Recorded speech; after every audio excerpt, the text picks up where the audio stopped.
Welcome back, everyone.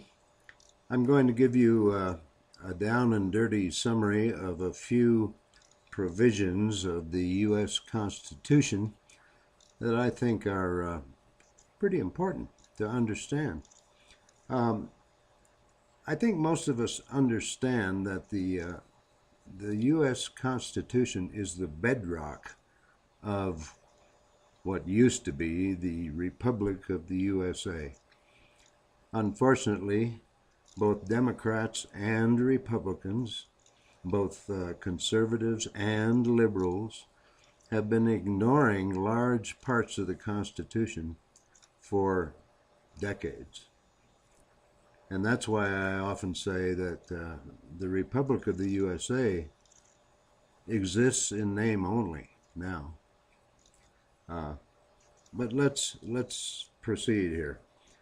The first crucial understanding is that the Constitution does not grant anyone rights. What it does is it purports to protect your rights, your natural rights that were yours at birth. No matter where you were born, you don't have to be born in this country to have rights. The Constitution will protect your rights, supposedly, not grant rights. Attorney General Gonzales under W. Bush once stated in a congressional hearing something to the effect that, well, we don't really have the right of, necessarily have the right of habeas corpus because the Constitution doesn't really grant us that right. Well, General Gonzales, I have some news for you. The Constitution doesn't grant any rights. Rights are yours at birth. Governments can only grant privileges, not rights. The next understanding that I think is important is that our government is one of enumerated powers. Google that. Enumerated powers. If it isn't listed in the Constitution, then no part of the federal government has that particular power, whatever it is. For example, war-making powers. Article 1 of the Constitution enumerates the powers delegated by we the people to the legislative branch of our government, both houses of Congress. The powers delegated in Article 1 are not delegated to any other branch of the government, not the executive, not the judiciary, only the legislative branch. And in Article 1, Section 8, the war-making clause, Section 8 has several clauses, 17 or 18, I can't remember. One of those is the war-making clause. Only Congress can put this nation at war. Now, many presidents in the past, not just Obama, think that just because they're commander-in-chief, they can put the military at war pretty much whenever they want to. That's completely unconstitutional.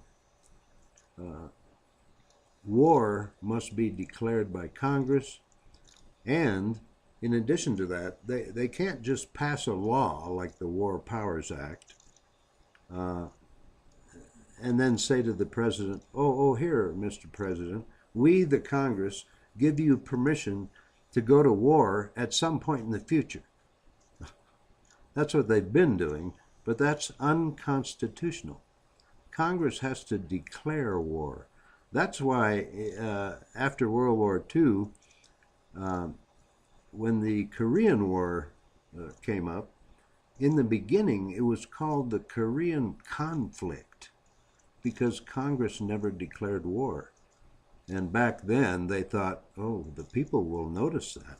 Well, nobody much noticed, I guess.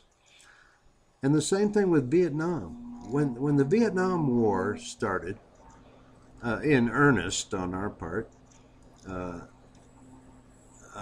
in the beginning it was called the Vietnam conflict because the oligarchs still thought, oh, the people will notice that Congress didn't declare war. Well, again, nobody noticed, I guess. Anyway, the point is, the executive branch cannot put this nation at war. Only Congress can do that. Here's another little tidbit that I think is rather crucial from Article 1, Section 8 of the Constitution. We have delegated to the Congress the power to issue what are called letters of marque and reprisal. That's MARQUE. Letters of marque and reprisal. Those are assassination orders. They cannot be issued by the executive branch. Not by the military, not by the president, not by any part of the Pentagon, but only by Congress, if the whole process is to remain constitutional. Obama seems to think, and so have other presidents, don't get me wrong, he's not the only one, but he seems to think that he can, with a bunch of people in the executive branch, determine who should be assassinated out there in the world. Not according to the Constitution, he can't do that. That's unconstitutional. And the final bit here that I want to cover is a very, very important concept that is being completely eroded in our Fed government at the highest levels, and that is the separation of powers. And it relates exactly to everything that I just said previously. The executive branch has expanded its power exponentially ever since, well, who knows ever since when. You could go back to Reagan or Poppy Bush or Clinton, for example. He ordered up $20 billion to bail out Mexico during one of his terms. I think it was his first term. I'm not positive, but I think it was his first term. Might have been in '93. The president cannot appropriate money. Appropriation has to come from the Congress. Clinton did this without the Congress's permission. Now, you might think, well, yeah, but that was a good thing because it helped out poor people in Mexico, and etc. Well, maybe it did. But here's what I think. The primary reason, in my opinion, that he did that is because Wall Street speculative bankers had a lot of investments in Mexico, and because of that Mexican financial crisis, they were going to lose a ton of money. So Clinton just orders up $20 billion from the Treasury. Unconstitutional, totally.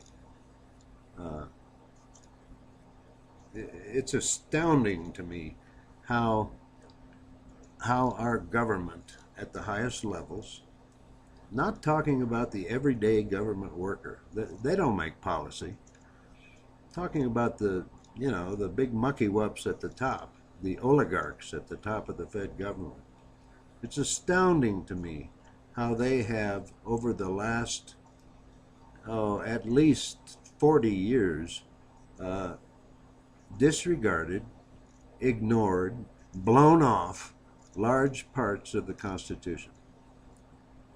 Nobody seems to care. Well, I shouldn't say that. Very few seem to care. Okay, that's my story, and I'm sticking to it. Thanks for watching. You be well. All right, let's turn this damn thing off if I can manipulate it properly. Bye-bye.